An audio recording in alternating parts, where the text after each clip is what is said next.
Welcome to this webinar on contract management. My name is Clive Werrett and I'm a committee member of the Public Services Group. The webinar came about as a result of a review of the use members were making of the PSG website. Procurement featured as one of the most frequented areas, and it was decided that a webinar on the topic of contract management would be beneficial. I have been involved in procurement in most of my jobs, both in the private and public sector, and as a buyer and provider of services. Most recently, I was part of the project team commissioning finance and HR services, including occupational health, and I'm now part of the client property team managing a property agent. These experiences have given me an opportunity to observe how procurement projects are managed and an insight into the problems that can occur. The webinar is in two parts. Firstly, I'm going to give an overview of the contract management process and how the Quality Improvement Cycle PDCA, Plan Do Check Act, management system can be used to achieve continuous improvement. I'll start with a brief recap of the OJU procurement process, including how and when contract management should be considered within the process.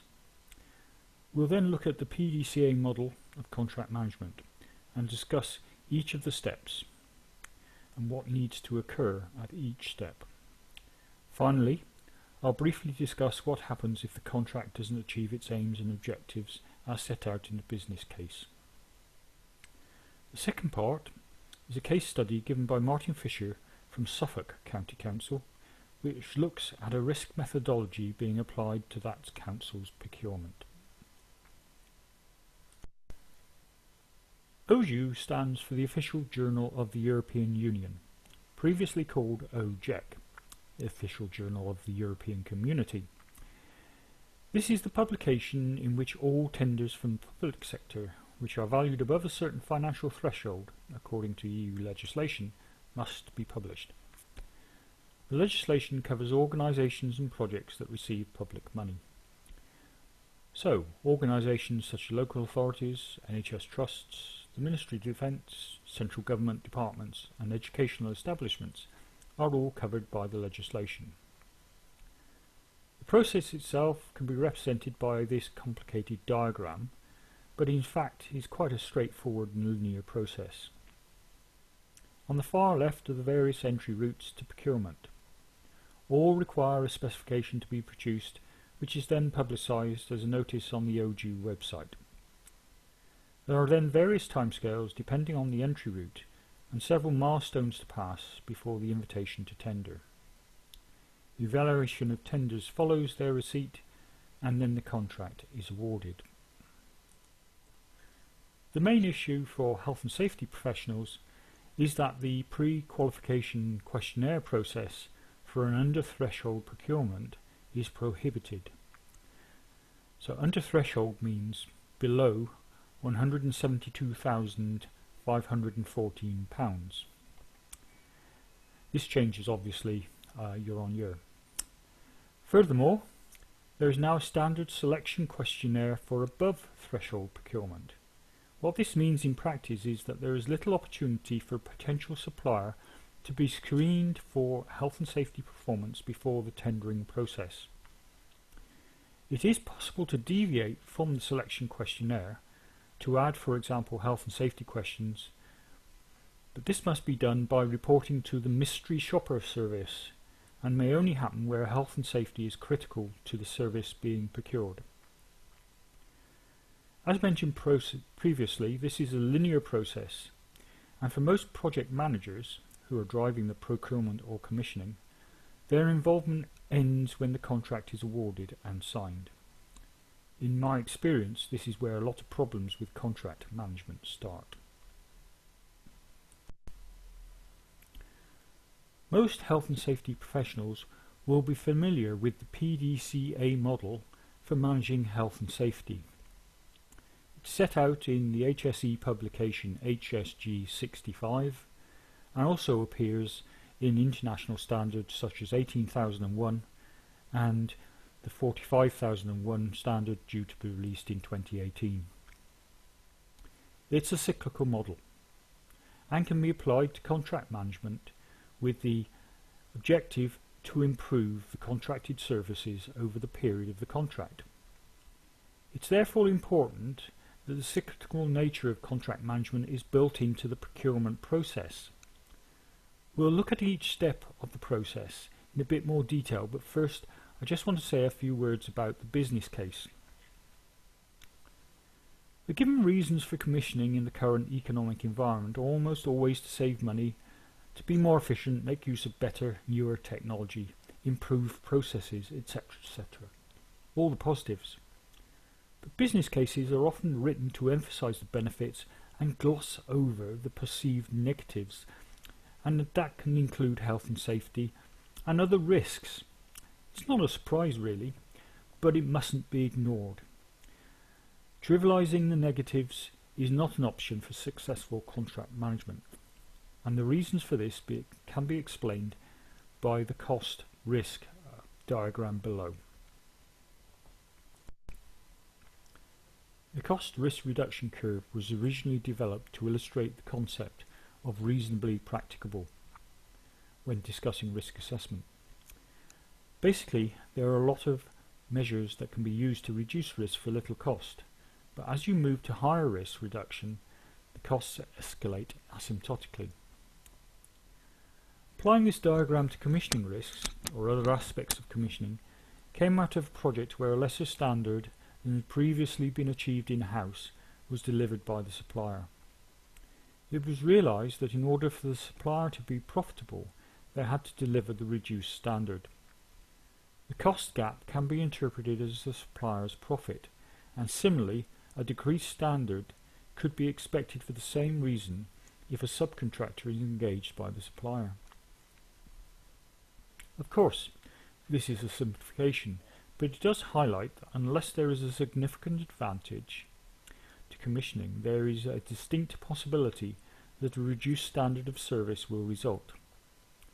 I would also posit that where the relationship is described as a partnership, the cost-risk reduction curve shows the amount of compromise on service delivery. For good contract management, you need to have specific deliverables. If these are not determined at the outset and explicitly stated, then contract management becomes difficult once the contract has been awarded. Knowing that the supplier may accept higher risks, lower standards, or not meet service requirements before the procurement process starts means that specific requirements can be built into the work specifications. Contract management starts before or during the initial stages of the procurement process by setting the contract strategy plan in the PDCA model. A good business case will have dealt with matching the procurement to the overall strategy, but is unlikely to have dealt with the finer detail. At this early stage, it is important to identify responsibilities, and it could be simple or complex. For example, a cleaning contract will not require much more than handing over operational responsibility for good housekeeping. A more complex example would be where a contractor takes on legal responsibilities, such as the part duty holder for the management of asbestos, or principal contractor or designer under CDM 2015. You also have to consider the type of contract and nature of the relationship. Working in partnership demands more effort than simply calling for a service as and when required. Alliances and partnerships involve an element of compromise to achieve the best outcome, whereas call-off, by its nature, would tend towards an adversarial relationship. Knowing how you will work with a contractor might not seem important at the start of the process, but brings massive benefits when making the final choice of awarding the contract. The last 3 bullet points on the slide deal with evaluating and monitoring the performance of the contractors. It's never too early to include this in the procurement process. What does the supplier have to deliver? Is it a simple service, or is some form of compliance, legislative or otherwise, required? A simple service will require little in the way of monitoring and maybe a check on delivery within a timescale and customer feedback. The criticality of the service to the end user, or the enforcing body, will to a large extent determine where a set of performance indicators or service level agreements will be necessary. Tied into this is how performance improvement is measured. A different set of measures may be required, or the existing set may have to be used in a different way. This needs consideration at the beginning rather than trying to introduce measures once the contract has started. Similarly, do the measures for performance and improvement provide the information to evaluate whether the contract is successful? This links back to the business case where the aims and objectives of the procurement have been set out. Operating a contract will require the work specification and service requirements to be set down in detail, together with any legislative requirements and standards. This is what should be delivered, and the organisation needs to set up the operational method. Usually this takes the form of a board or similar management team. Too many chiefs and not enough Indians is a phrase that often springs to mind when talking about management teams. Of course, the nature of the procurement project has an influence on who is invited onto the management team, but to get the contract operation right, you need people with the requisite operational and technical knowledge. Even before the contract is awarded, the management team should be assembled to decide who is responsible for what. Who is authorised to initiate, suspend or stop work? Is this only members of the team, or are all managers using the service able to do this? What about budget control? Is the service paid for out of a central pot, or do individual budget holders pay directly? These are key questions to answer and may require systems to be set up to ensure the use and costs of the service can be tracked. This is separate and in addition to any measures introduced for performance improvement and evaluation. Similarly, policies, procedures, guidance standards should have been determined and included in the work specification and service requirements, but these can change in response to incidents, changes in legislation and budgets. The management team may have to react to changes that affect contract operation. The initiation, suspension and stopping of a service with respect to authorisations has been discussed above and may rely on a system that includes work instructions. The management team will need to agree with the supplier how work instructions are dealt with. So, is there a helpline, a contact centre, or a paper/electronic service instruction form? The type of service being delivered and how the service is accessed may be a determining factor in whether there is a standard management team or a requirement for the team to meet with or without the supplier on a regular basis. There is a need for performance reviews and contract reviews with the supplier present, which can be monthly and quarterly respectively. A report from the supplier on a monthly basis, which includes accurate performance data, is always useful, as well as an action log to record any issues and risks that need attention. The organisation has awarded the contract to the preferred supplier, and after the initial bedding in period, the service is being delivered.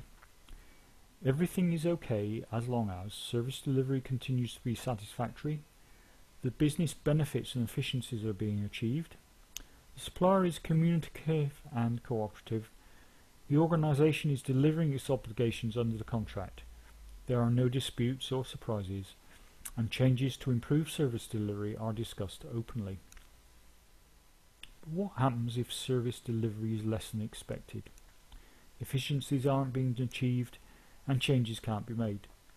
This is where all the effort to clearly define the work specification and service requirements at the outset make contract management easier. There may have been a clear desire for the supplier relationship to be a partnership, and consequently Performance indicators may be few and quite generous. In such cases, when the supplier relationship sours and becomes adversarial, the opportunities for robust contract management are reduced. This is where all the preparatory work to develop a contract strategy and set meaningful performance measures bears fruit. Before moving forward, I'd just like to quickly mention some legislation, the Supply of Goods and Services Act 1982. It sounds a bit heavy, but it would be really surprising if the contract or agreement didn't reference the Act or include the implied terms.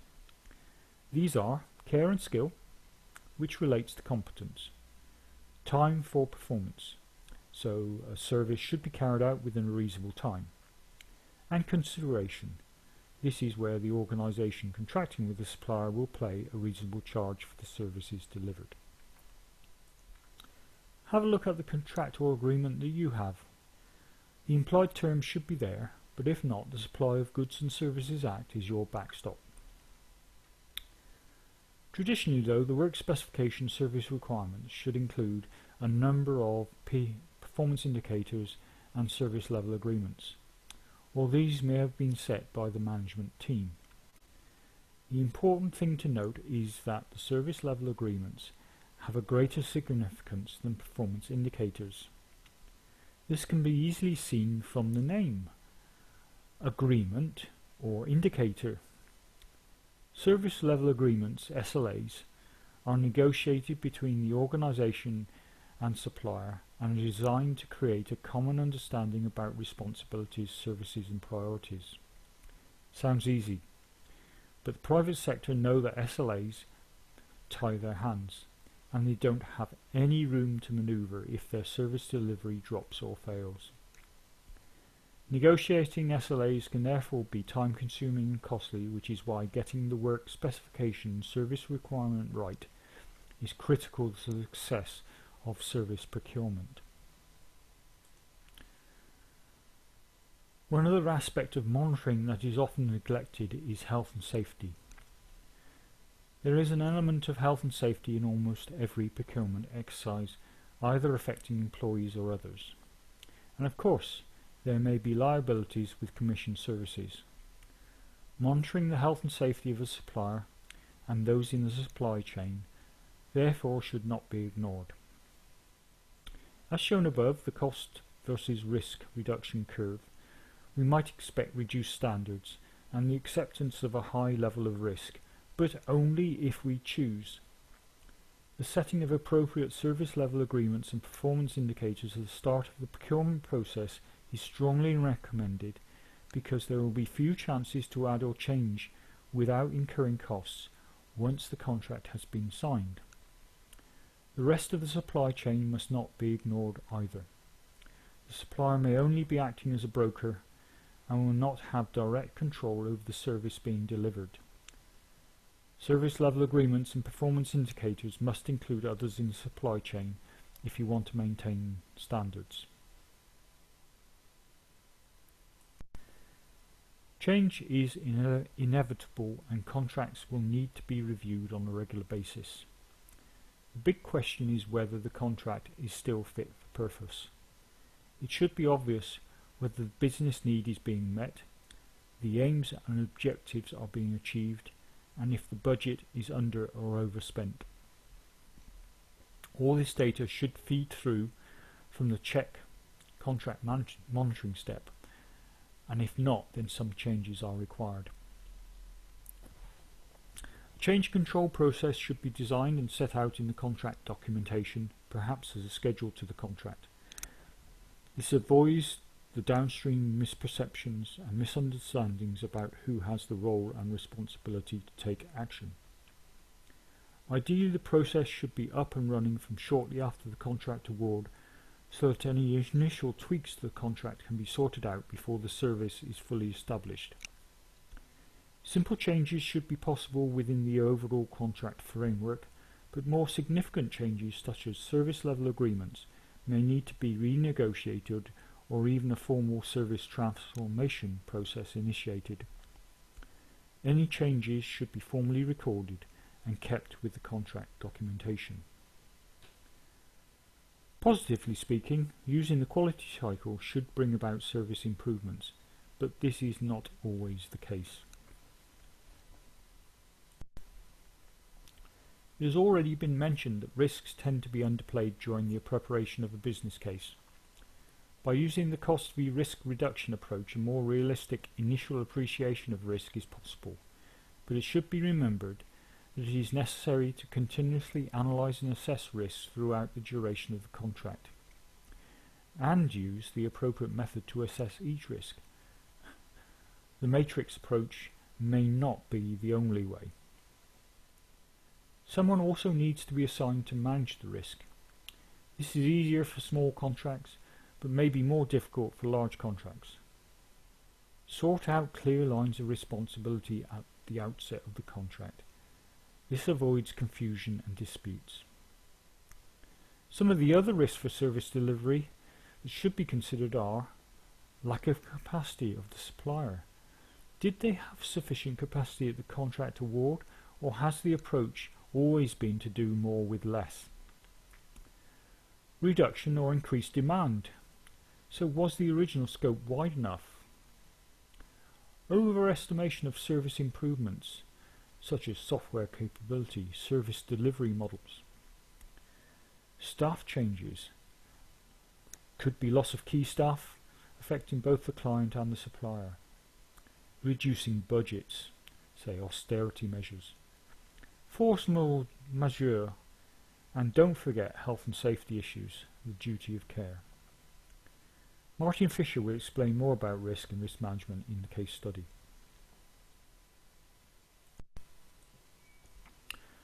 Contracts can be terminated in one of three ways. The completion of the project, or the contract might have been for a finite period. When a service is no longer required, or when there's been a breach of contract, a failure to deliver the service to the standard required. Provisions in the contract documentation will cover all three eventualities, but may not give specific details. In a way, this is just a reminder that whether the contract termination is by design or through fault, there is a mechanism or procedure to follow. Ideally, the mechanism or procedure will have been built into the organisation's procurement process and can be tweaked according to the circumstances, but it may be supplemental to the contract. Any mechanism or procedure should include completing and closing down administrative matters, ensuring technical issues have been completed, recording the end of retention and guarantee periods when the final inspection has been carried out and the results, financial matters, payments, damages, claims, etc., and transfers of any assets. There must be retention of all these records, and the contract should be signed off. Nobody wants a commission service to fail, but it does happen. Services should meet the implied terms, and a failure to deliver the service to the implied terms should initially include remedies such as adjudication, arbitration, conciliation and mediation. If these fail to achieve the desired improvements, then litigation may be necessary, and it may be the only way of dealing with the matters and achieving a resolution. Somewhere in the organisation there should be a business plan or similar that ensures continuation of service while the legal issues are being dealt with. This may be a return to an in-house service or further outsourcing from another supplier. However a contract is terminated, there should be a post-contract review. The review should focus on the success or otherwise of the contract, whether success can be built on or losses minimised by future procurement, and obviously lessons learned. The review should include contributions from all stakeholders. Be open and honest whether the contract was a success or not, and relate to the aims and objectives set out in the business case. That concludes the overview of contract management process and how it can fit into the quality improvement cycle. I hope that many people will find the presentation useful and that some of the issues and points raised may influence approaches to contract management. I'll now hand over to Martin Fisher, who will take you through Suffolk County Council's risk-based approach to managing contracts.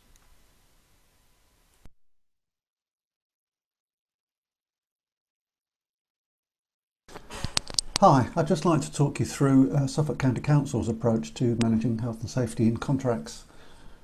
In 2009-10, Suffolk County Council regrettably was investigated by the HSE in relation to several unrelated incidents and which led to an improvement notice and a prosecution. So whilst we very much regret the incidents, of course, there was a silver lining in that it made us take stock of our health and safety arrangements. So we held a workshop for our senior management team, and one of the outcomes was that we identified our list of top risks and we developed a 3-year strategy to address them. In fact, we're now partway through our third health and safety strategy. One of the main areas of risks that we identified in the 2013-16 strategy, and then again in the 16-19 strategy, was that of managing health and safety in our contracted out services. Like many other councils, divestment or contracting out of services has become a key part in reducing our expenditure in the face of ever-tightening budgets. So as we became more of a commissioning authority, we began to ask ourselves how much liability remains with us, and as long as we take reasonable steps to manage our contracts sensibly, doesn't the contractor carry much of the risk? But then in 2013 there was a landmark court case that set a new precedent. So in 2013 the Supreme Court made a landmark ruling in the case of Woodland versus Essex County Council. It involved a 10-year-old girl who got into difficulties during a school swimming lesson and suffered a brain injury as a result.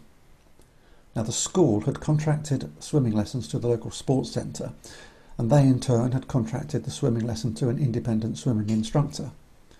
So whilst Essex argued that liability lay with the contractor and or their subcontractor, the court ruled that the local authority had a non-delegable duty of care and were therefore directly responsible, at least in civil law, for their contractor's negligence, rather like the principle of vicarious liability. Now the salient points in the judge's summing up were that first, there's a long-standing policy of the law to protect vulnerable and dependent people who are under the care of others.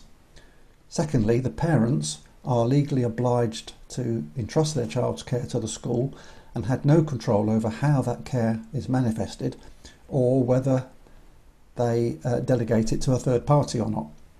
And then thirdly, it's the school's duty to teach, which in this case included the teaching of swimming as part of sports lessons, and not just to provide a teacher. So whilst they could delegate the function of teaching, they couldn't delegate the duty of care. This judgment therefore has a major impact on any council's contracted services, especially where those services involve children or young or vulnerable adults. So whilst you can contract out the function, you're not able to delegate the risk, which leads us as councils vulnerable to potentially high value claims. So we need a robust system in place to ensure that our contracts are sound and that our contractors are performing the way we need them to.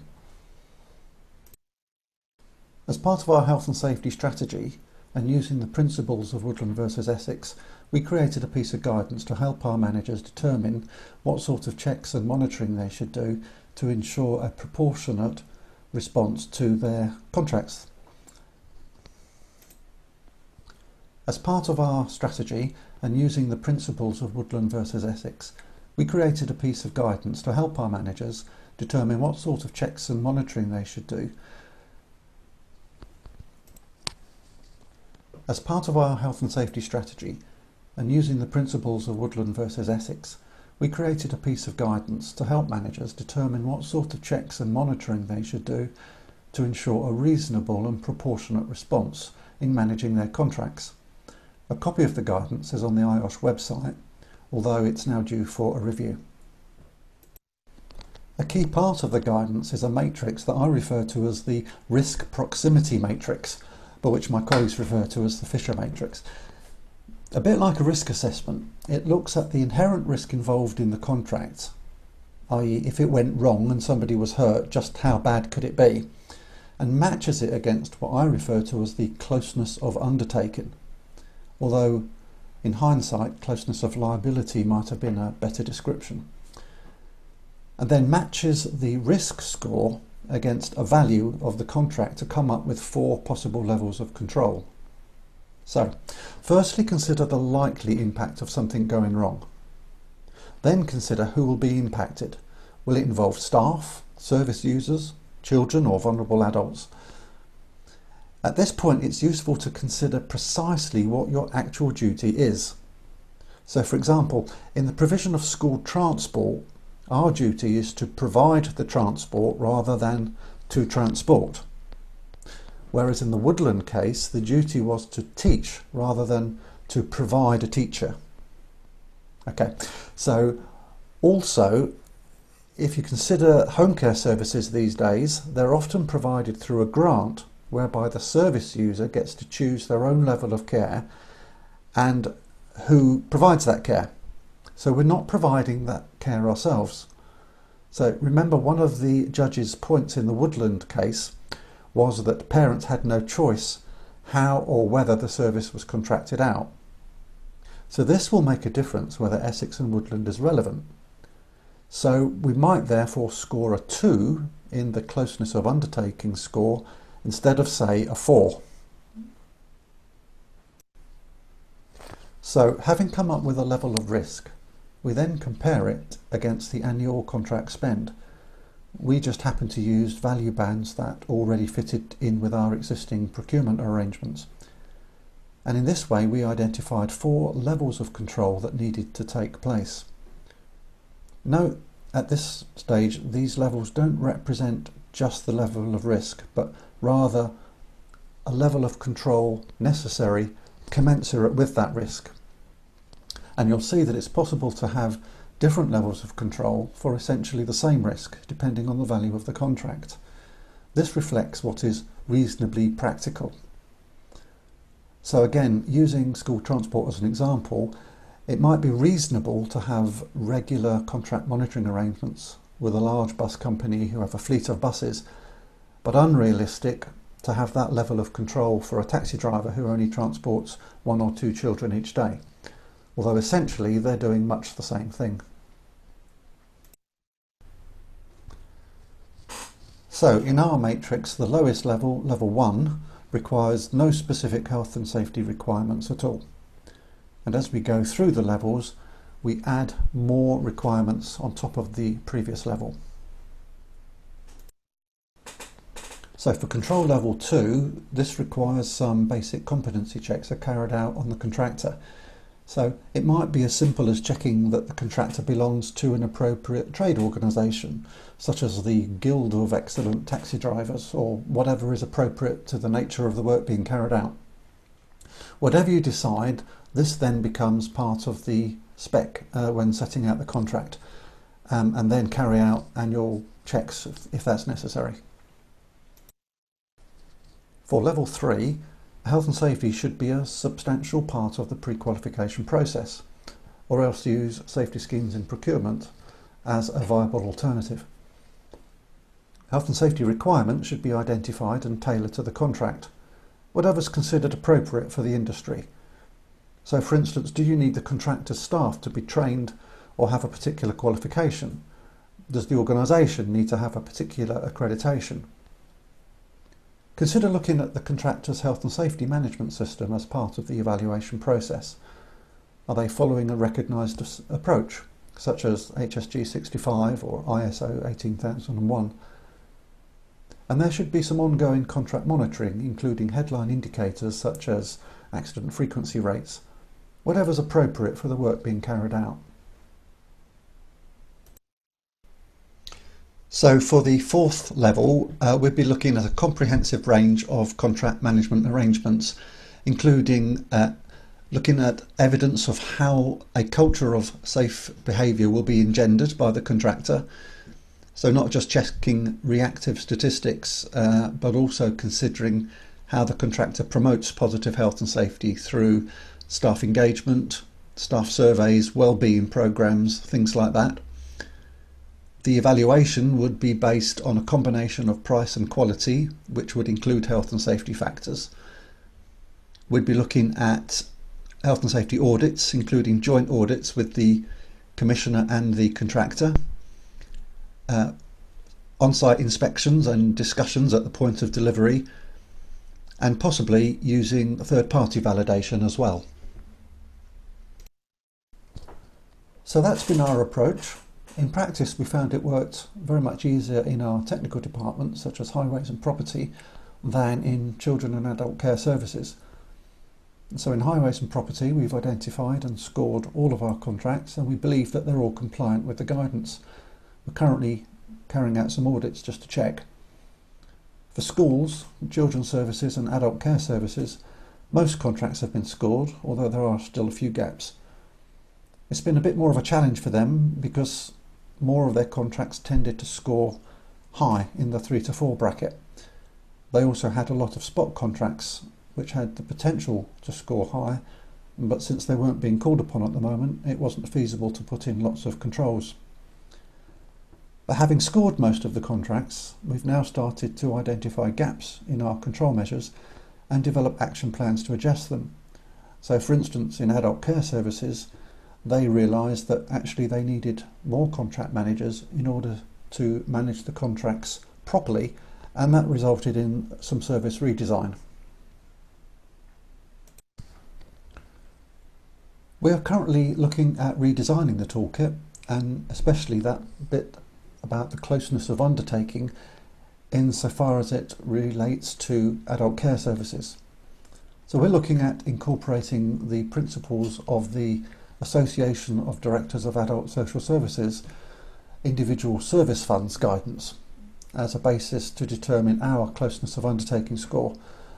So for instance, where the client can make their own choices through direct payment, we believe we'll be farther away from the risk, and so the necessary controls will be a little less. Also, we've got a workshop coming up for our schools and children and young people services to help them move on a bit too. It's still a work in progress, but I believe it's still got good potential, and it's given us a good framework to help determine what reasonable and proportionate looks like. The trick, I think, is not to get too stuck in the various descriptors. At the end of the day, the matrix is just a tool, and if it doesn't produce the results you need, I don't have any problem in changing that tool to get a better result. Previously, our old contract management arrangements tended to focus only on value, but this method has given us a way to prioritise our limited resources and focus more on risk rather than just the value of the contract.